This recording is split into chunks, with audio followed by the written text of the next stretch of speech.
there's a thing, a dance that people change it to what they call a ghost dance, and that spread across the country here. And the military, the government got scared of that because they thought it was going to be Indian uprising.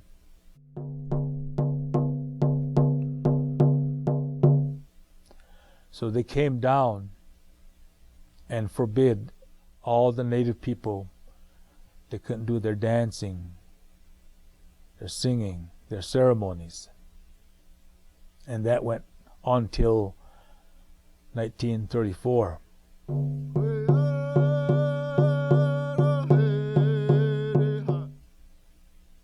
So even though we were the first citizens of this here land, we didn't become citizens of this country until 1924.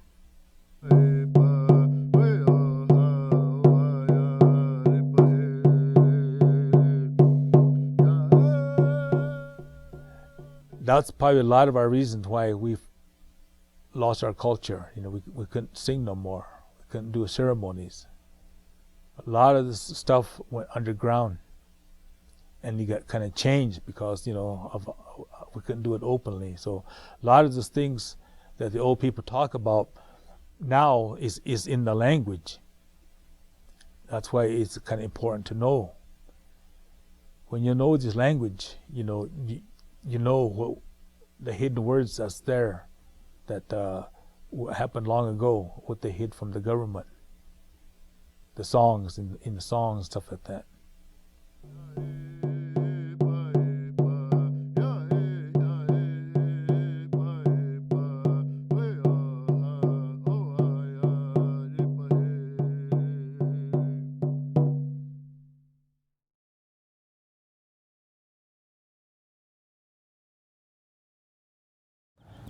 Pisha awamo nu Ralph Minane nu yata nu ya kuyuidikud.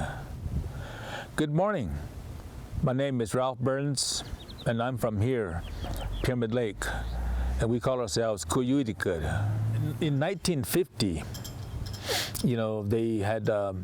they were actually looking for the Paiute boundary where the Paiutes went, to gather food to survive. I think they had that was in 1950. And of those people, there must have been maybe 20 or so people that were interviewed. But all of them spoke in the language. There was only 2 people in 1950 that they used them as translators because they know how to speak English. So in 1950, the language was still strong. But here, in 1997, they had a survey here, and I think they surveyed 1,700 people that were here at that time, because we have maybe about 3,600 actually people that live here, but at that time there was only 1,700. And of those 1,700 people, there was only 71 people that still spoke the language, and they were pretty much all over the age of 65. So I think today, if we had a survey today, we just talked about that just the other day, and I think today we have actually 45 people that still speak the language, and they're pretty much over 65 also.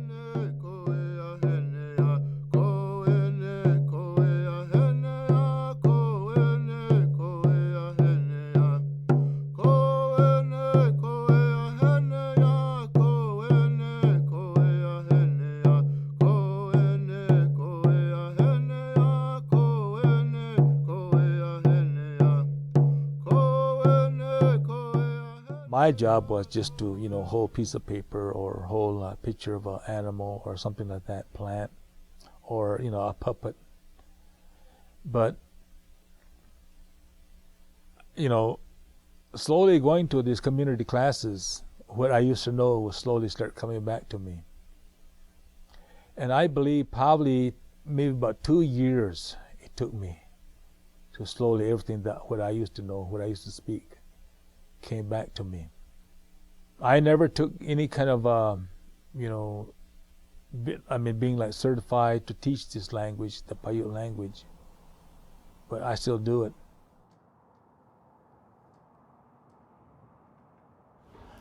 Let's do a prayer real quick before we get started here.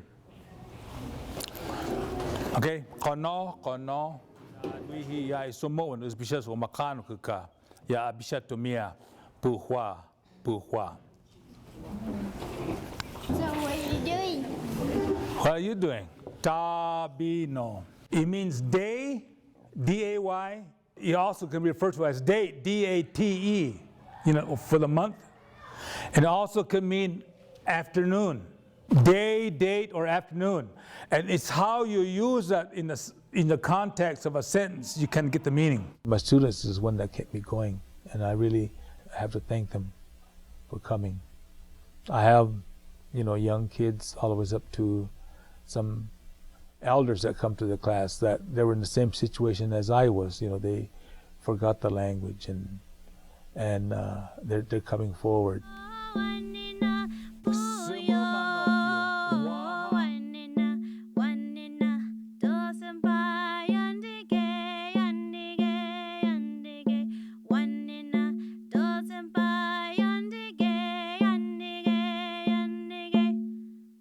We're raised by my grandma, and my grandma didn't have too much English.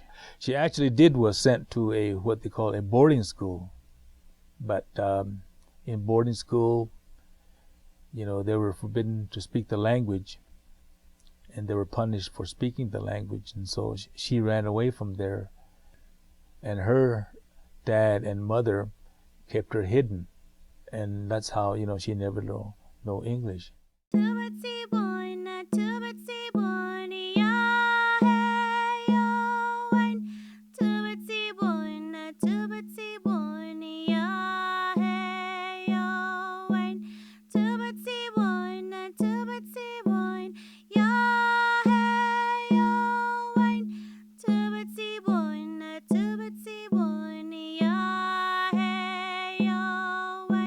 I don't feel too bad about my grandma not knowing English.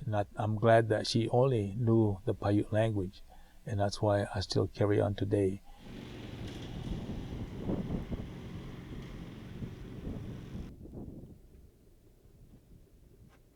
My grandma, she was one of the ones that got sent to Stewart Indian School.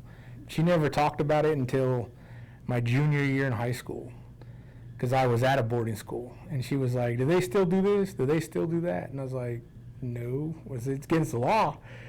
And then she was like, 'cause that's what they used to do to us.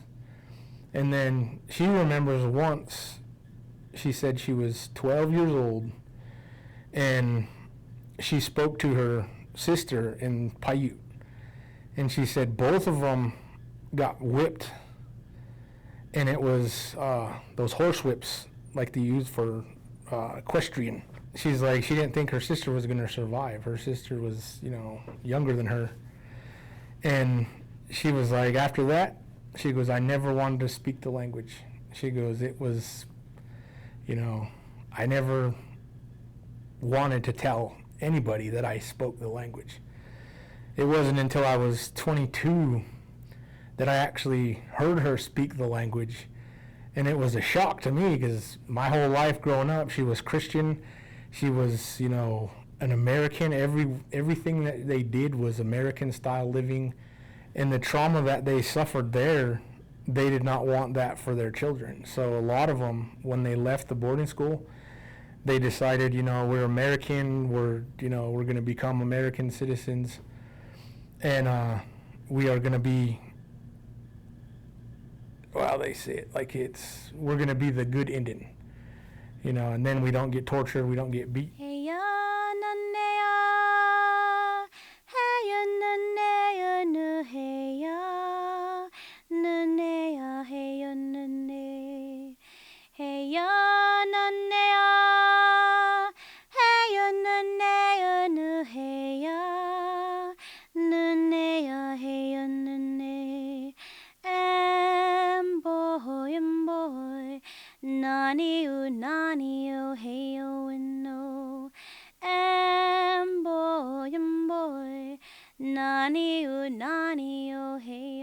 That was the one generation that I think had to go through the struggle of making those ties so that they can fit our culture. And they were the generation that got sacrificed. you know, the lesson learned from my dad is he brought back the ceremonies to us. He brought back that language, and it all went with his healing ceremonies. And you know, a year later, the realization and the lesson learned from losing our dad was that he died to teach us to live. And I told that to my father as he was sick, laying back there, and I said, Dad, you know, I'm going to do whatever I can right now to raise these boys, to raise my children in the way you just brought back to us, in the way that you've taught us. Sam, you know, took that to heart as a very young child because we've always struggled, you know, financially. Once we were coming back on a trip and we stopped at a gas station, Wells, Nevada, and Sam's like looking at these little cars and he's like, I really like these cars. I wish I could have one. But they're too much money, aren't they, Mom? And I'm like, oh, yeah, they are. Well, we'll go ahead and look at it. But, you know, they were always, and that was okay with him. Every other school only allows their juniors and their seniors. And so I actually never went freshman year or sophomore or junior year, but I can make up for that by going to 2 proms this year.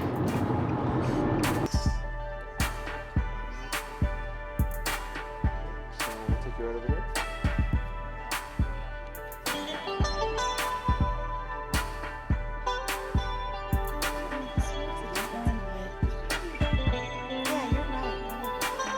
Well, you picked one, so That's tight. Oh, which one did you pick first? Well, I came up with that. That's the one I like. Cool. I need a haircut so bad.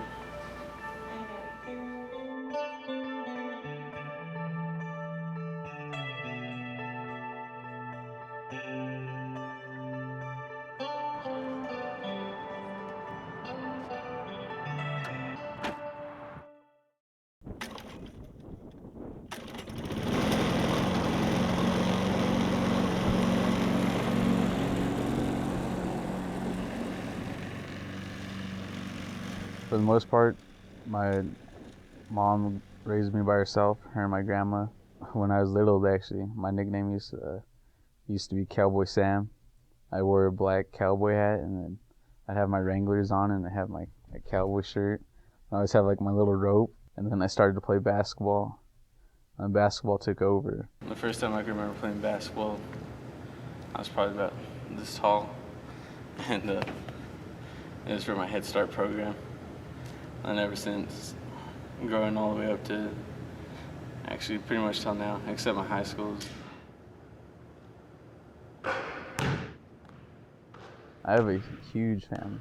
It's not suburban family where you have 2-3 kids or so, but once you're in native ways, like your cousin is like your brother. And so I always looked up to my cousins when they were playing ball. Say I was in middle school, my cousin was a senior at the time and he was playing for Fernley.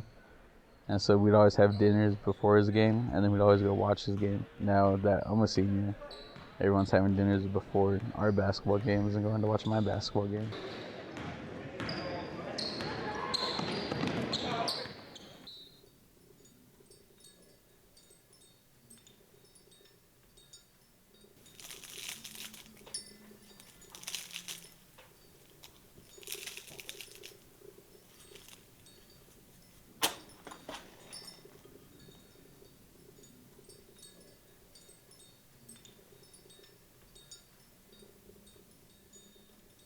Kind of use like a talking stick, and you know, people hold it, and then they'll talk about maybe what they've done overseas when they're in the military, those kind of stuff. So a lot of people don't want to talk about the bad experience they have, but with this, maybe that can bring out more positive stuff that that can help other vets and stuff like that. But that's all that's used for. So I was asked to bless it, and whenever we have our meetings, we'll use that, and that's all that's about.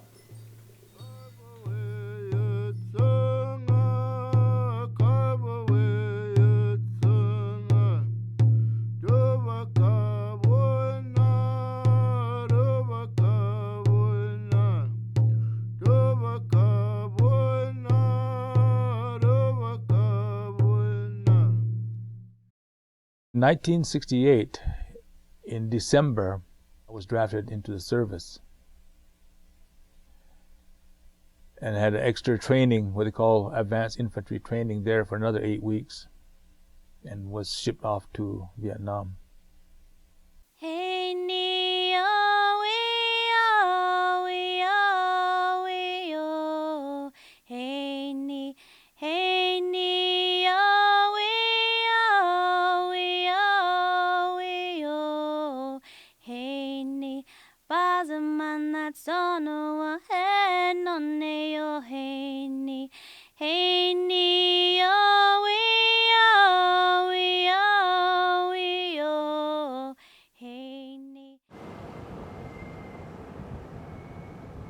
I didn't want to be there, but I had to be there because if I didn't go, I'll probably be in prison. I think the reason why we live here so long is because we had respect for everything. For our environment, our ecosystem, everything from the smallest little pebble to smallest little insects to up to the sky, the sun, and then having respect for the enemy, because really, truly, we shouldn't have been there, it just, and I think maybe that's another reason why I'm home here, just having that belief, and maybe the Creator see that, and that's why He sent me back. Toyo, toyo, quina, toyo, toyo, quina. Before what we call contact time, there was no diversion on this river here, and then it was still different. But they had huge cottonwood trees. It used to be all over through here. Back in the 1950s, the Army Corps of Engineers came in through, and they made this river to make it straight, so they knocked everything down. And they used, I'm pretty sure they used pesticide on each side to get rid of the plants and stuff like that. Even the animals that, are somehow affected by pesticide and those kind of stuff. You can't live off the land anymore. It's just all gone. It's all gone. Yeah, so, this was my playground here. To me, it was a happy life. Yaga kwe, yaga kwe. Toyo, toyo, quina, toyo, toyo, quina. We had all this open space out here, and we walked pretty much every place, hunting, playing, we walk, stuff like that. But when it was in the service like that, a lot of our young kids can do that because they grew up in the city and they were, they had everything. So I think that's part of another reason why I came back here. And like I always mention my height and playing the silly game, Cowboys and Indians. That's why I am here today. After our games, we'd have these things called rock wars. Probably get rocks maybe about this size or so, and the kids standing on the other side of the ditch, running around on the road. Just throw it at them. I miss being a little kid, not having to deal with all the problems you got as you get older. It's going back, having fun, playing basketball, doing your homework, hanging out at school, going to basketball tournaments. Just being innocent, that's what I miss.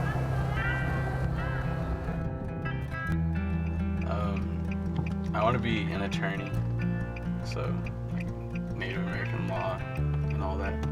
I've always wanted to be that since I was little. During spring break, I got an email from Fort Lewis College, and then it read that they want me to go attend that school and they want me to get out there and play football for them, so it looks like I'm going off to Durango, Colorado, go play college football, which I'm pretty excited about because that was my main goal all throughout high school. Hearts go on and on, Squeeze them till they're gone. Young love's falling through. Turn to This is the first time I've been to prom, so that was a new experience. I've come to Fernley so many times just to watch my cousins play and all that, but this is the first time I'm here for an actual school event besides graduation or so it's pretty cool. Just when you sway, you turn to start again. You catch your star in flight. You cure my itch in spite. The curtain calls for you. I turn to start again. We drew the line. It's a race against the times.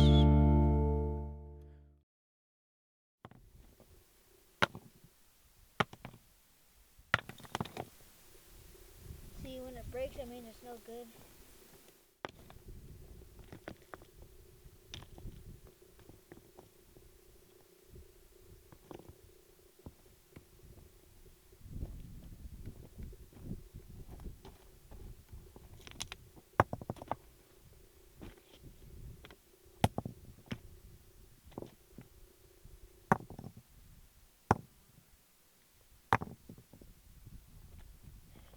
This one's good.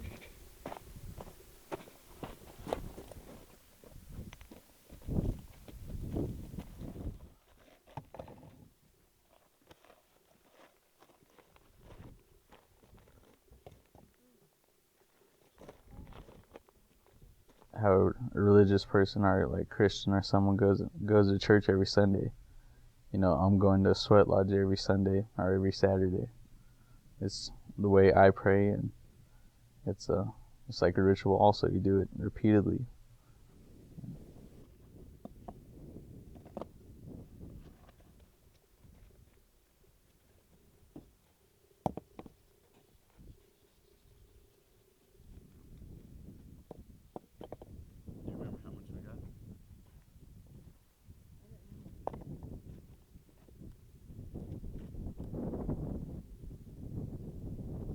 Sweat lodge is a place you go into, you pray. There's hot lava rocks there. You pour water on there. You sing your traditional songs. You just go there, cleanse off, and come out. I've been going to the sweat lodge ever since, probably ever since I was like 3 years old. And so I've just grown up knowing if you need help, or you need a place to pray, or you need a place to do something, the sweat lodge is always open for someone to come through and get their help and get what they need.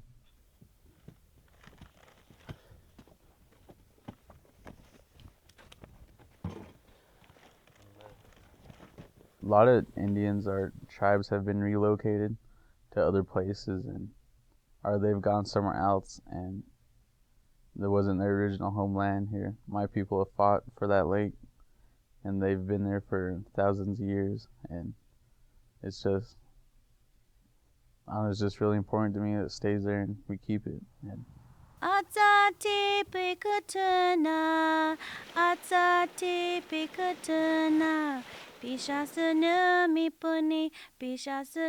mipuni, ahayowena.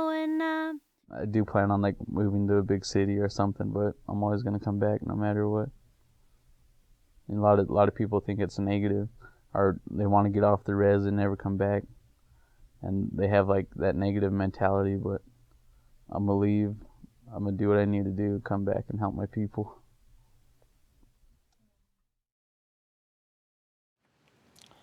Our tribes are divided up into 23 different bands. So each band, has their own name, and our name comes from this fish, the kuyui. So people here are called kuyuidikud. That's our, and then maybe in Susanville, about 84 miles north of Reno, there's another same tribe as us, but they're called wada dikud. Wada is it's a seepweed. It's kind of a grass that grows in the lake, and then. All part of the Paiute tribe? Yeah, all got their different band names, but since these guys are now on the endangered species list, since we can't eat them no more, and the only ones that eat them are the pelicans, so we're gonna change our name. So Tikud means eater.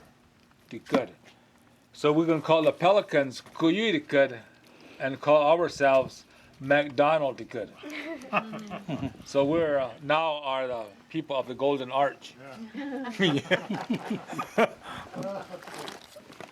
There's your fish sandwich. Filet-O-Fish.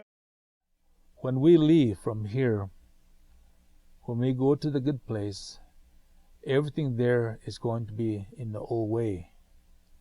And that is why it is important for us to know our language and know our culture and know the old things, how everything was done the old way. We just got to keep going, just got to keep going with the language and the culture.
Nani oh hey oh and no, and boy, nani oh hey oh and no, hey ya nane ya, hey ya nane ya no hey ya, nane ya hey ya nane, hey ya nane ya. Hey ya, nane ya, hey ya, nane, and boy, nani oh, hey oh, and no, and boy, nani oh, hey oh, and no, hey ya, nane ya, hey ya, nane ya, no, hey ya. Nane ya, hey ya, nane, hey ya, nane ya, hey ya, nane ya, no, hey ya, nane ya, hey ya, nane, and boy, nani oh, hey oh.